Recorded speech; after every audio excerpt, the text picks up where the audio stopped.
हिंदी दिवस प्रत्येक वर्ष 14 सितंबर को मनाया जाता है। नमस्कार दोस्तों, दरभंगा न्यूज में आप सभी लोग का स्वागत है। 14 सितंबर 1949 को संविधान सभा ने यह निर्णय लिया कि हिंदी केंद्र सरकार की आधिकारिक भाषा होगी, क्योंकि भारत में अधिकतर क्षेत्र में ज्यादातर हिंदी भाषा बोली जाती थी। इसीलिए हिंदी को राजभाषा बनाने का निर्णय लिया और प्रतिपादित करने और तथा हिंदी को प्रत्येक क्षेत्र में प्रसारित करने के लिए वर्ष 1953 में पूरे भारत में 14 सितंबर को प्रति वर्ष हिंदी दिवस के रूप में मनाया जाता है।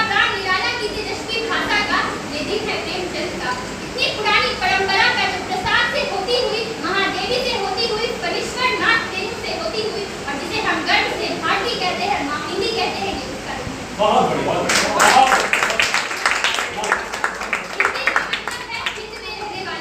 हिंदी शब्द की उत्पत्ति सिंधु नदी से हुई। आज के ईरान यानी प्राचीन काल के भारत से आए हुए लोग शौ को खौ बोलते थे। उन्होंने सिंधु को हिंदू कहकर पुकारा। हिंदू से बनी हिंद और हिंद से बनी हिंदू।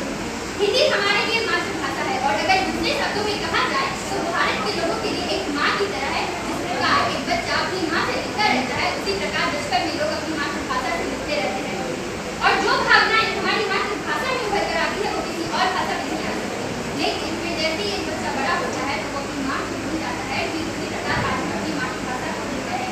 आज हम अपनी मातृभाषा से छूटते जा रहे हैं। ये भी उसी प्रकार है, जब एक पतंग दो से टूट जाती है तो उसके बाद दोनों का भी पतंग निश्चित हो जाता है। अगर देखा जाए तो हमारे देश में करीब 120 करोड़ लोग हिंदी बोलते हैं। इसका मतलब है हर छठा व्यक्ति हिंदी समझता है। और अगर 2011 की जनगणना के हिसाब से देखा जाए तो हमारे देश में 57.1% भारतीय व्यक्ति हिंदी समझती है, जिसमें से 43.63% भारतीयों ने हिंदी को अपनी मूल भाषा के रूप में घोषित किया था। मैं एक बात कहना चाहूँगी कि जो लोग कहते हैं कि हिंदी से क्या ही होगा, हिंदी तो बड़ी छोटी चीज है, मत बोला करो, उनके लिए मैं कुमार विश्वास की एक पंक्ति कहना चाहूँगी कि जिसे सुनकर कभी तुमने कहा था मौन हो जाओ, जिसे सुनकर कभी तुमने कहा था मौन हो जाओ, बढ़ेगा वो धुन सारा जमाना गा रहा है, तुमको सूझ हो। आज हिंदी केवल नाम की बल्कि अन्य देशों में भी बोली जाती है। Fiji, Mauritius, Guyana, Suriname, Nepal और संयुक्त अरब अमीरात में भी हिंदी या फिर इसकी मान्य बोलियों का उपयोग किया जाता है। आज 2019 में अबू धाबी में हिंदी को न्यायालय की तीसरी भाषा के रूप में उपयोग किया गया था। और हमारे हिंदी भाषा जो है वो पूरे विश्व में तीसरी सबसे अधिक बोले जाने वाली भाषा है। सब कुछ होने के पश्चात भी आज हमारे देश में अगर कोई व्यक्ति हिंदी में बात करता है तो उसे हीन भावना से देखा जाता है। आज भी एक माता पिता यही दिखाना चाहते हैं कि किस प्रकार उनका बच्चा अंग्रेजी में बोलता है, अंग्रेजी स्कूलों में पढ़ता है। आज भी जब लोग बड़े बड़े मंच पर जाते हैं, ऑफिस में जाते हैं या फिर कहीं भी जाते हैं तो वे अंग्रेजी में बोलना पसंद करते हैं, क्योंकि उनकी ऐसी मानसिकता बन चुकी है कि अगर वे शानदार अंग्रेजी बोलेंगे तभी उन्हें पढ़ा लिखा होना चाहिए। ऐसा देखा गया है कि अगर सामने वाला व्यक्ति अंग्रेजी में बात कर रहा हो तो हिंदी बोलने वाला कई बार दबाव में आ जाता है और वह शर्म महसूस करने लगता है। फिर हिंदी छोड़कर वह भी अंग्रेजी में बात करने लगता है, यह जानते हुए भी कि सामने वाला व्यक्ति हिंदी अच्छी तरह से समझ सकता है। हिंदी भाषा के प्रति इसी हीन भावना के कारण मशहूर व्यंग्यकार हरिशंकर प्रसाद ने कहा था कि हिंदी दिवस के दिन एक हिंदी बोलने वाला दूसरे हिंदी बोलने वाले से कहता है कि हिंदी में बोलना चाहिए। हमारे हिंदुस्तान में हिंदी को किसी दिवस की जरूरत पड़ती है।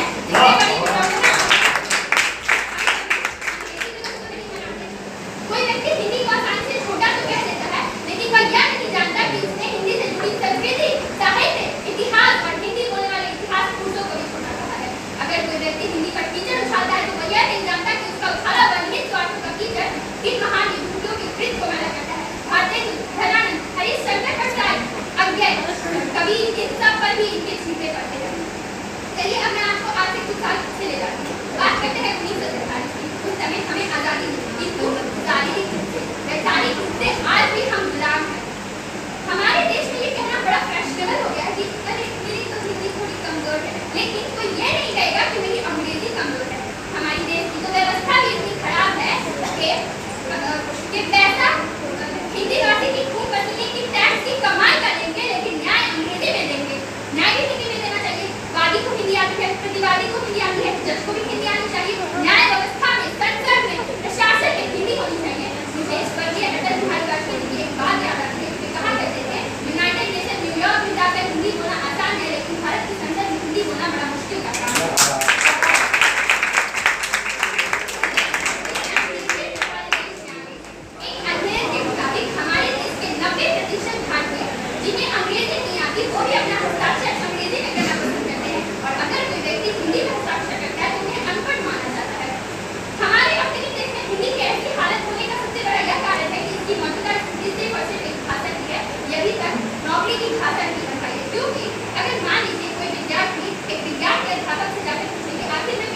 हस्ताक्षर अंग्रेजी में करना पसंद करते हैं और अगर कोई व्यक्ति हिंदी में हस्ताक्षर करता है तो उन्हें अनपढ़ माना जाता है। हमारे अपने ही देश में हिंदी की ऐसी हालत होने का सबसे बड़ा यह कारण है कि इसकी मौजूदा स्थिति सिर्फ और सिर्फ एक भाषा की है, ये अभी तक नौकरी की भाषा नहीं बन पाई है। क्योंकि अगर मान लीजिए कोई विद्यार्थी एक विज्ञान के अध्यापक से जाकर पूछे कि आखिर मैं विज्ञान क्यों पढ़ूं, तो उस अध्यापक के पास उसका स्पष्ट उत्तर होता है कि तू विज्ञान पढ़ ले तो बड़ा डॉक्टर, बड़ा इंजीनियर या बड़ा साइंटिस्ट बन जाएगा। लेकिन अगर यही सवाल किसी हिंदी के अध्यापक से पूछा जाए तो आखिर मैं हिंदी क्यों पढ़ूं, तो शायद उस अध्यापक के पास उसका स्पष्ट उत्तर नहीं होता। वो तो यह भी नहीं कह सकता कि तू हिंदी पढ़ ले अच्छा साहित्यकार बन जाएगा, तो हिंदी पढ़ ले अच्छा आलोचक बन जाएगा। ये एक बहुत बड़ा सवाल है, क्योंकि हम इस सवाल का ठीक तरह से जवाब नहीं दे पा रहे हैं। तो मुझे इसमें भी एक बड़ा रस दिखाई पड़ता है कि हिंदी पढ़ाने की महिमा इतनी छोटी नहीं कि उसे किसी करियर यानी पेशे में बांधकर किसी के सामने रख दिया जाए। ये है हिंदी की महिमा। हिंदी करियर बहुत आगे की चीज है। अब समय आ गया है कि हमें वैचारिक रूप से आजाद होना होगा, हिंदी को बाजार एवं रोजगार से जोड़ना होगा, हिंदी को आधुनिक युग की भाषा बनाना होगा। अंत में हिंदी की प्रशंसा में मैं कुछ लाइनें कहना चाहूंगी कि जिस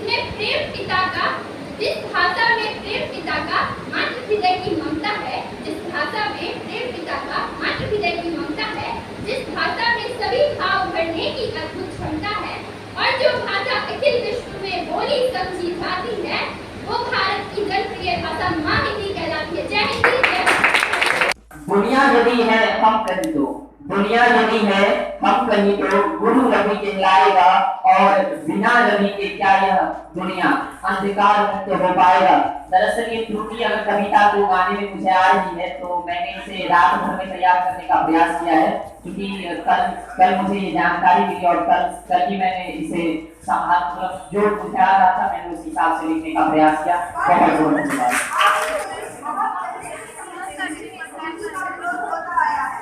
अभी वर्तमान में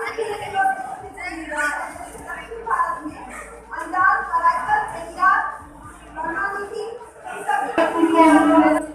भाषा ज्ञान के हुए कविता को शुरू हम लोग आज गाँव में गुजर रहे हैं।